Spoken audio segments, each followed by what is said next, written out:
je suis pas d'accord avec Charles et je suis très surpris de son raisonnement.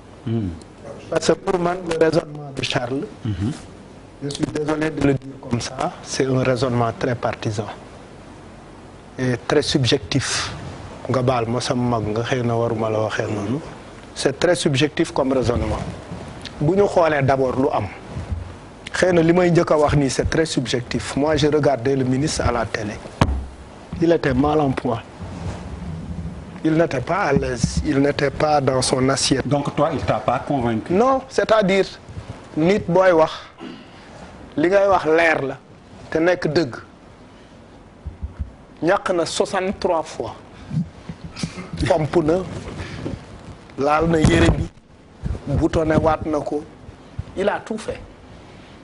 Déjà bu ñu ko yóbbu woon ci juge d'instruction, le juge va au regard des simples gestes dina na ko yow mandat dépôt parce que en fait il y avait absolument rien, hein. Peut-être suma analyse mun na sama point d'analyse bi mun na subjectif mais man muy toog di xool nit muy wax ministre, il avait tous les problèmes et très énervé, hein, surtout par rapport aux questions de Babacar Fall. Mais peut-être qu'il n'est pas aussi bon communicant. Oui, mais surtout par rapport aux questions de Babacar Fall, boo ma ko waxee ma portel alors que Babacar dafa laaj.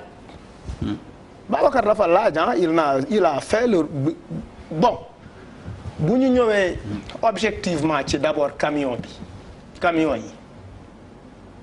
Il n'y a pas, je pense pas qu'ay avis d'attribution jot nañ ko ci wax parce que en fait gisuma par rapport au camion ay nit yu soumissionné gisuma ko mais tout de suite bu ñuy wax waxu camion yi pour moi le critère de ku amul 50 camions doo bokk dans un pays comme le Sénégal c'est quand même très dur comme critère au moment où les transporteurs sont en grève.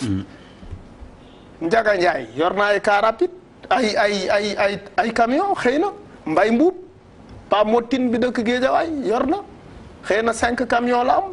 Il faut profiter, pour moi c'est une opportunité pour donner du travail à ces gens-là. Définir des critères beaucoup plus simples, définir ay règles yoo xamante ne du compliqué pour que nit ñi mën a am accès. Loolu c'est le premier truc bu ñu ñëwee ci wàllu ceeb bi mënuma comprendre ñaari entreprise bu benn nit moom ñaari entreprise ñu jox ko ñaari lot. ñu jox ko ñaari kii benn bi 30 000 benn bi 35 000 et 75 000 c'est 75 000 tonnes 30 000 ak 35 000 et c'est 65 000 tonnes te ministre bi dans son propos il dit. ñaari entreprise ñoo bokk ku leen moom. ñoo bokk ku leen moom. ñoo bokk ku leen moom. ñoo soumissionné au même prix. Oui ça fausse les règles. beneen affaire bi ci topp ministre bi il dit que entreprise yooyu ñoo mettre à la disposition de l'État 8000 tonnes.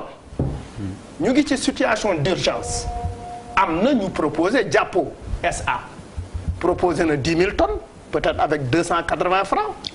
Peut-être que ci situation d'urgence la ñu wax 8000 tonnes la am 8000 tonnes la indi te ana yeneen 65 000 tonnes mooy 8000 ana yeneen yi qui est allé voir fan la ñuy exposer 65 000 tonnes xam ngeen luy 65 000 tonnes de ceeb wala dañuy xaar dañuy dugal lii en attendant bateau bi ñëw. Et quelle est la politique? Non, je sais pas. Xëy na bu yeneen beneen ceeb je veux savoir fan la ceeb bi ne. non loolu Dreyfus moo ko fi amoon. dama ne fan la ceeb bi ne ñu gis ko parce que lu ñu war a laal la. ana ceeb bi fan la ne. ceebu Pakistan la wala ceebu Khartoum la wala ceebu lan ak lan la wala ceeb bu sew bi la. et cetera. Et au même moment ana ceebu waalo bi le riz local. On a investi énormément d'argent pour l'autosuffisance alimentaire.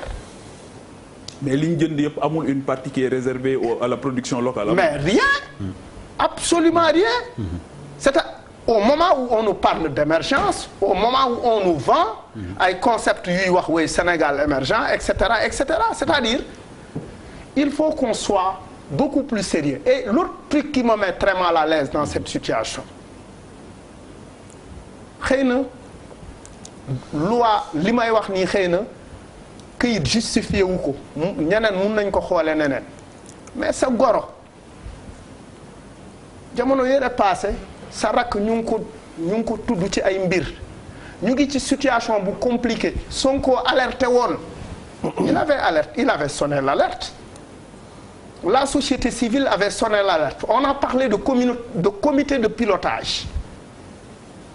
On a parlé de plan d'investissement d'urgence. Ministère de la santé war a joxe plan d'investissement mooy lan mooy nga ne par exemple 64 milliards yi nga ma war a jox transport u Guédiawaye 37 fois aller-retour camion bi lii lay jar mu leer ci ay këyit sénégalais yi gis ko lii ak lii dépenses yi ak dépenses yi laa ciy def et le comité de pilotage inclusif ñu gis ci ay nitu Sonko gis ci waa Y'en a marre gis ci ñeneen ak ñeneen gis ci ñeneen ak yeneen parce que bi affaire bi amee tous les sénégalais se sont montrés quand même très solidaires. Sonko n'allait jamais aller au palais. Il dit peut-être n'allait jamais aller au palais s'il n'y avait pas le Covid.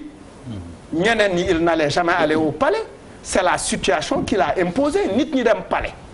Maintenant aujourd'hui le truc de scandale prend le dessus sur cet aspect solidaire. Ça brise l'élan solidaire des Sénégalais. En fait on est où? C'est-à-dire pour man bu doon maay président de la République. du ma ko dénk Mansour Faye parce que sama goro la. allez bu doon muy président du ko dénk. waaw Charles may après nga tontu El Hadj Faye wala yow yaa bëgg a dugg. waaw Birima yow dafa mel ni tey sawaroo trop ci débat bi de bi ma bëggee commencer ak yow nga njëkk waaw. man amul débat bu ma sawaroo. waaw ay ca on verra El Hadj alors. waaw moom nee na yanuwul maanaa maa ngi fàttali chef de programme nga ENDA yanuwul maanaa ñuy teg ndimbal lu mel noonu ci loxo goro njiitu réew mi. waaw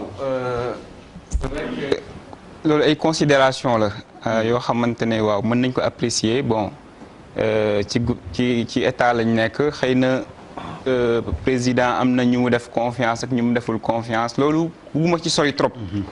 mais li ma bëgg a wax rek mooy que ndimbal bi dafa am solo tellement que débat bi ci am ni vraiment moom moo tax mu xaw na ñuulal sow bi comme ni ñuy wax. xajamal na ko tuuti. parce que président bi mu defee sorti dès le départ. wax ne l'heure est grave. ñëpp dañu mobiliser wu. effectivement comme ni ko Malal waxee. parce que xam nañu vraiment li ñuy xaar depuis lors aussi décision yi nga xamante ne ñu ngi koy jël ci côté sanitaire bi ak côté mesures yi ñu jël yëpp. Sénégal yi dañ siy ànd di ci jéem a doxal. nit ñu bëri aussi jàpp si ba nga xamante ne am nañ fi mu toll. maintenant débat bi bu amee effectivement mën na comme ni ko Malal waxee saper un peu le moral des Sénégalais. te loolu ñaanuñu ko yàlla. parce que nag li président waxoon l'heure est grave moom moo am. gis nga corona bii ñëw dafa ñëw fekk fi déjà ay problème mu gën ko yokk te problème yooyu man déjà bi corona amee rien que mesure d'hygiène yi ñu wax. man dama toog parce que wér naa réew mi gis naa ay dëkk yu bari mesure d'hygiène yi ñu wax rek raxasu boobu ñu wax man xam naa ay dëkk ay saare bale ji ak ay yoo xam ñu ngi ci bund bi ndox moomu ñuy raxasoo rek dañuy am problème pour am ko waxatuma la nag mesure yi ñu jël collective mesure yi ñu jël pour endiguer phénomène bi mooy restriction déplacement yi nga xamante ne day amaat beneen impact ci ñoom ku ne xam na ne instant yi période de soudure lañ nekk dëkk yu bari bon saison des sèches lañ nekk mais am na yeneen activités yu ñu daan def dañ daan dem ci marché hebdomadaire yi fa lañ daan dem di jaay seeni produits di fa amee dara et cetera et cetera restriction marché yooyu tax na ba xëy na fañ daan dem di fa am ay activités am ay revenus yu ñu fa mën a jëlee pour yóbbu ko seen kër dundale ko seen njaboot loolu am na lu ko gàllankoor nga jël ñi nga xamante ne ñu ngi def béyu dër bi maraîchage bi ñoom aussi xëy na am na ay produits yoo xamante ne ñu ngi seen loxo actuellement ñu waroon ko écouler ci marché yi restriction yi tax ba baana yi xëy na dem déplacement ñëw foofu jafe na effectivement aussi marché yi heure yi ñu koy tëj ak heure yi ñu koy kii tax na ba loolu da leen di poser benn jafe-jafe. suñu jëlee wàllu éleveurs yi c'est la même chose. ku ne xam na ne transhumance moom la ñuy parce que système bi ñuy doxalee ni pastoralisme bi déplacement la laaj.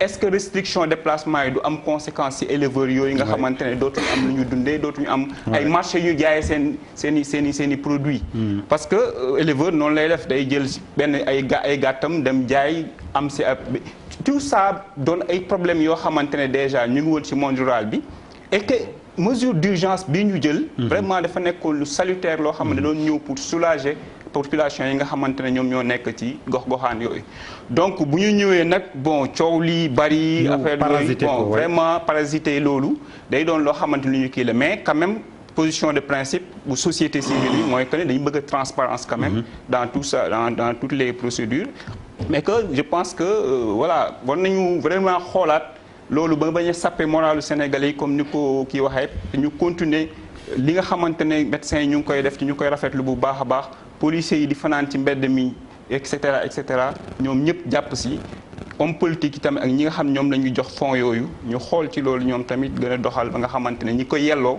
dinañ ko jot te surtout ñi nga xam ñoom ñoo ko war a jot ñu jot ko.